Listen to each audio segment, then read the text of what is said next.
प्रभु पूजा करना है हमें, आज प्रभु पूजा करना है हमें। चलो कलशों में जल लेते चले, प्रासुकु और निर्मल लेते चले, थोड़ा चंदन घिस कर लेते चले, थोड़ी महकी केसर लेते चले, आज प्रभु पूजा करना है हमें। संत श्रोमणी आचार्य गुरु 108 विद्यासागर जी महाराज की जय। आचार्य श्री उदार सागर जी महाराज की जय। मुनि पुंग गुरुवर 108 सुधा सागर जी महाराज की जय। उत्तम अकिंचन धर्म की जय। आज 10 लक्षण का 9वां दिन उत्तम अकिंचन का दिन है। शिष्य गुरु साधना के माध्यम से हम आज अकिंचन धर्म को समझते हैं। एक बार शिष्य को बैराग हुआ, गुरु से बोला, हे गुरुवर, आप हमें साधना का, योग का मार्ग बताइए, परमात्मा से हमारा साक्षात्कार कराइए। तो क्या होता है कि गुरु समझ जाते कि शिष्य अभी साक्षात्कार के योग्य नहीं है, इसकी अभी आसक्ति घटी नहीं है। वो कहते हैं, ठीक है, कल मैं तुम्हें पर्वत पर आत्मा से तुम्हारा, भगवान से, परमात्मा से तुम्हारा साक्षात्कार कराऊंगा। अब कुछ वजनदार चीज़ें गुरुजी ने उसको दिए, बोले ये पर्वत पर लेकर पहुंचना।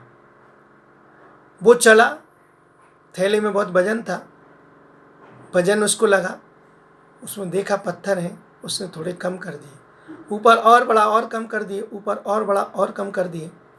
ऐसे करते करते जब गुरु के पास वो पहुंचा, गुरु ने कहा कि जो मैंने वस्तु दी थी वो कहाँ है? अरे गुरुजी, वो तो पत्थर थे वजनदार, वजन बहुत हो रहा था, बहुत लग रहा था, इसलिए मैंने उनको छोड़ दिया, मैं खाली आ गया। गुरु ने कहा, यही है अकिंचन का मार्ग, जो बहिरंग वस्तु से तुम्हारा मुंह है, जिससे तुम लदे हुए हो, उससे तुम अपना आत्मा की प्रवृत्ति को जान नहीं पाया। आपने वही बहिरंग वस्तु से जो मुंह और ममत्व है, उसका त्याग हो जाना ही तो अकिंचन है। तुम जब इतने से पत्थर लेकर ऊपर नहीं चढ़ सकते तो आनम और परिग्रह प्रपंच लेकर ऊपर कैसे बढ़ सकते हो? सभी धर्म समझ में आ जाते हैं हमें, लेकिन ये अकिंचन धर्म समझने में बड़ा रहती है। हम क्रोध के अभाव में क्षमा धर्म, हम मान के अभाव में मान धर्म, हम मायाचारी के अभाव में आर्जव धर्म, हम लोभ के अभाव में सोच धर्म, हम असत्य के अभाव में सत्य धर्म, असंयम के अभाव संयम धर्म, अतप के अभाव में तप धर्म, और अत्याग के अभाव में अर्थात दान त्याग धर्म। अकिंचन धर्म समझ में नहीं आता, ब्रह्मचर्य भी समझ में आ जाता है। उसी को आज समझना है कि आखिर वो कहलाता क्या है अकिंचन धर्म। कहते हैं, न किंचनम इति अकिंचनम, किंचित मात भी मेरा नहीं है, उसका नाम अकिंचन धर्म है। तस्य भावम अकिंचन, न किंचनम अकिंचन तस्य भावम अकिंचनम, रंच मात तुलस मात्र भी मेरा नहीं है। और सरल भाषा में आपको बताएं, त्याग का भी त्याग करना, उसका नाम अकिंचन धर्म है। अंदर से खाली हो जाना अकिंचन धर्म, परिग्रह परित्याग कर परिणामों को आत्म केंद्रित कर लेना, उसी का नाम अकिंचन। रिक्त हो जाना, हल्का हो जाना, उसी का नाम अकिंचन धर्म है। अकिंचन धर्म का विरोधी है परिग्रह, मूर्छा परिग्रह। किसी चीज से भी मूर्छा नहीं करना, तब जाके अकिंचन धर्म प्रकट होता है। उदाहरण के माध्यम से समझाते हैं कैसी मूर्छा आपको कम करना है। एक जी सेठ जी थे, सेठ जी के 4 बंगले थे। 4 बंगले में 2 बेटे थे, दोनों की शादी ब्याह कर दी। एक बेटा एक बंगले में, दूसरा बेटा दूसरे बंगले।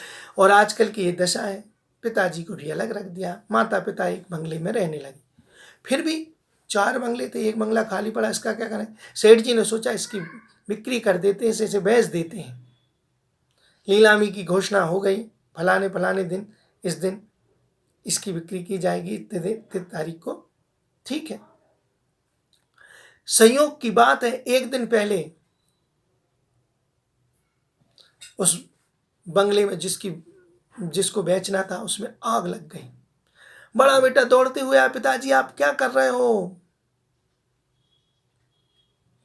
बंगला जल रहा है, आप खड़े खड़े देख रहे हो। पिताजी झरझर रोने लगे, हाय मेरा बंगला, मेरा बंगला जल गया, जल गया, जल गया। अभी बंगले तक पहुंचे नहीं है, पहुंचे और देखा तो विह्वल हो गए, मेरा बंगला जल रहा है, जल रहा है।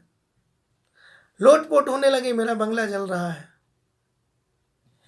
फिर बड़े बेटे ने आके बोला, पिताजी लेकिन एक खुशी की बात, ये बंगला तो मैंने कल बेच दिया था। सेठ जैसे ही सुना आंसू मोती में बदल गए। अरे वो मोह का धागा उससे टूट गया, अब तो ये मेरा बंगला है नहीं, ये तो बिक गया है, तो किसी और। अब दिल में जो दुख था वो नहीं, जैसे जनरल जनता देख रही थी वैसा उसको देखने लगी। बुझाओ बुझाओ आग बुझाओ, बस दिल की दाह खत्म हो गई। ये मोह का धागा आपसे उससे टूट गया। और बड़ा बेटा कह के इतना चला गया। एक आध घंटे आग लगी रही बंगले में। इतने में छोटा बेटा आया, पिताजी खड़े खड़े क्या देख रहे हैं, बंगले में आग लगी है, पानी की व्यवस्था करो, बुझवाने की व्यवस्था करो। सेठ जी मुस्कुराए और बोले, कुछ नहीं बेटा, चिंता की बात नहीं, जलने दे। क्यों पिताजी आप ऐसा क्यों बोल रहे हो? अरे ये बंगला तो बड़े बेटे ने कल ही बेच दिया। नहीं पिताजी, बड़े बेटे ने तो कल बात हो गई थी, लेकिन उसका फोन आया था, उसने कैंसिल कर दिया था, ये बंगला नहीं बिका। इतना सुनना था कि सेठ जी को अटैक आया और मृत्यु को प्राप्त हो गए। मोह का धागा फिर जुड़ गया। ये अकिंचन ना किंचन किंचन मात भी मेरा नहीं है। इस प्रकार का जो है, स्टोपदेश आचार्य पूजपाठ स्वामी लिखते हैं, बद्धते मुचते जीवा सम्मोह निर्ममा के मार तस्मात् सर्व प्रयत्न निर्ममत्तम विचिंते। जीव बंधता है और छूटता है मोह और ममता और निर्ममता से। बंधता केवल मोह से है और छूटता निर्ममता से है। तस्मात् सर्व प्रयत्न ने, इसलिए सर्व प्रयत्न करो, लेकिन निर्ममत्तम विचिंतित, लेकिन मोह ममता से रहित हो। दुनिया की लाख को सको सबसे खतरनाक अगर कोई कर्म है तो वो मोह, मूर्छा, अपनापन, उसे से हम संसार में भटक रहे हैं। आज आकिंचन के दिन वो हमें मोह का धागा ढीला करना होगा, कम करना होगा, तब हमारी आत्मा का कल्याण कर, नहीं हमारी आत्मा का कल्याण होने वाला नहीं है। पर्युषण पर्व आते रहेंगे और हम मनाते रहेंगे, लेकिन आत्मा का कल्याण हमें वो मोह का धागा ढीला करना होगा। अगर ढीला नहीं हो रहा तो हम अपनी आत्मा का कभी कल्याण नहीं कर सकते। अरे कहते हैं, कैसे कैसे तपस्वी मुनिराज हुए, रंच मात भी किसी से उन्होंने मोह नहीं किया। सुकमाल मणि सरसों का दाना चुपता था। जब ये प्रवृत्ति जागी कि संसार में किंचित मात भी मेरा नहीं, ये सब पर वस्तु हैं। अरे देखते इतने रत्नों के प्रकाश में रहे, ये सूर्य के प्रकाश कभी देखा नहीं। वह शक्ति जब आई तो श्यालिनी समेत बच्चों सहित अब खा रही है, लेकिन ना किंचन, शरीर भी मेरा नहीं है, संसार की कोई वस्तु पर वस्तु, आत्मा को छोड़कर किंचित मात भी मेरा नहीं। ऐसी प्रवृत्ति जगी तो वो सुकमाल मुनिराज भी शैलियों से अपना शरीर खाते रहे, लेकिन रंच मात भी अंतर नहीं आया। इसलिए आज आकिंचन के दिन हमें ऐसी प्रवृत्ति को जगाना होगा। सबसे ज्यादा मनुष्य मोह ममता 3 कारणों से करता है। एक शरीर संबंधी और संपत्ति, 3 चीजों से बहुत मोह। सबसे ज्यादा स्नेह अगर किसी से करता है तो वो शरीर से करता है। लेकिन इस शरीर की दशा तो देखो, अगर 20, 25, 30 साल पहले हम पहुंचते, जब घर में पड़े हैं तो मल के अंदर एक थैली में बंद पड़े हुए हैं मस और रज और वीर से हमारी शरीर की उत्पत्ति, इससे इतना मोह। एक उदाहरण के माध्यम से बताता हूं मैं कि एक बार बाढ़ आई, एक बंदरिया अपने बच्चे को यहाँ दबाए, भागते जा रही, बाढ़ इतनी बड़ी कि पेड़ पे बढ़ती गई, डूबता गया पूरा चीज, वो पेड़ पे ऊपर चलती गई, पेड़ भी डूबने लगा। लास्ट डाली पर पहुंच गई, अब देखा कि डूब रहे हैं तो उसने अपने बच्चे को सिर पर रख लिया। जब देखा कि मुंह तक पानी आ गया तो उसने उस बच्चे को नीचे उतारा और नीचे दबा दिया और उसके ऊपर बैठ गई, अपने प्राण बचा। सबसे ज्यादा अगर कोई मोह करता है तो शरीर से सबसे ज्यादा मोह करता है, उसके बाद फिर संपत्ति से मोह करता है। बरसात में घर गिर रहे हैं, भूकंप आए, लेकिन वस्तुएं जोड़ रहा है कि मैं ये वस्तु लेकर बाहर चला जाऊं, और पता चली कि वो वस्तु इकट्ठी कर रहा था जब तक भूकंप आया और वो मकान ढह गया और मृत्यु को प्राप्त हो, वस्तु भी गई और प्राण भी चले गए। शरीर से बहुत मोह करता है व्यक्ति। संपत्ति से भी। संपत्ति के कारण अपने प्राणों को त्याग देता है। लड़ाई झगड़े जितने भी मचे हैं, घर आपस में भाई भाई शत्रुता को प्राप्त है, शत्रु बन रहे केवल संपत्ति के कारण। बहुत स्नेह करता है संपत्ति से भी। और तीसरा संबंधी से, फिर अपने संबंधियों से तीसरा मोह करता है। बालपने में पिता पुत्र को कांधा दे दुलरावे रे, कांधा देकर उस दुलार का बेटा मूल चुकावे रे। रहे पिता को ध्यान पुत्र पर, कोई आँच न आवे रे। सबसे पहला पुत्र के तन में है, सबसे पहले पुत्र पिता के तन में आग लगावे। सबसे पहले पिता के तन में केवल पुत्र आग लगाता है। वहाँ कितना दुलार, कितना संबंध, कितना प्रेम स्नेह किया, और अंत में वही बेटा फिर पिताजी के अग्नि संस्कार को करता है। ये है संसार की दशा। फिर भी हम मोह में फंसे जा रहे हैं, चले जा रहे हैं। हम अपने लिए नहीं कर रहे, हम बेटे के लिए कर रहे हैं, हम इसके लिए दुनिया भर के प्रपंच हम करते चले जा रहे हैं। इसलिए शरीर, संपत्ति और संबंधी तीनों से मोह को हटालो, क्योंकि प्राण क्षण भर में जाने में टाइम नहीं लगता। जब तेरी डोली निकाली जाएगी, बिना मुहूर्त के उठा ली जाएगी। यह किराए का मिला है तुझको मकान, एक न एक दिन खाली करा ली जाएगी।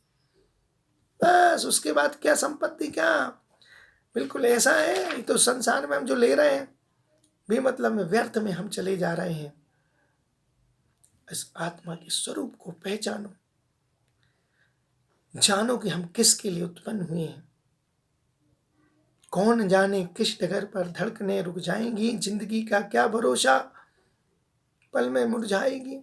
आज कल था कल बनेगा, यूं उम्र ढल जाएगी। जाग जा अब भी मुसाफिर, यह घड़ी इतनी अच्छी घड़ी मिली है, देव गुरु का सानिध्य मिला है, इतना अच्छा वातावरण, मनुष्य पर्याय मिली, निरोगी काया मिली है, और उसके बाद भी अगर हम अकिंचन को प्राप्त नहीं हो रहे हैं तो फिर सब व्यर्थ है करना।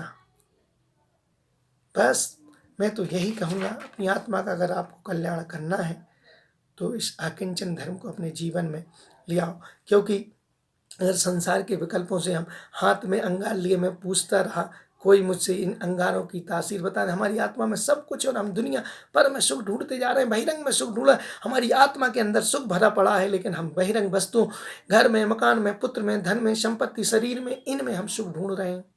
कैसे मिलेगा? आकिंचन के बिना सुख मिलने वाला नहीं है। समुद्र में लगी है आग, बुझाए कौन सा प्राणी। विषय तृष्णा की ज्वाला में भस्म होता रहा है प्राणी। बुझेगी उस दिन जब वह अकिंचनी नाला, अपरिग्रही मोक्ष मारी को मिल जाए बस मोक्ष का सहारा। अगर अपरिग्रही हम बन रहे हैं और अपनी आत्मा को हम निर्मल, तो ही हमारी आत्मा का कल्याण होगा। आज हम अपने विषय को यहीं विराम देते हैं। बोलो उत्तम अकिंचन धर्म की जय।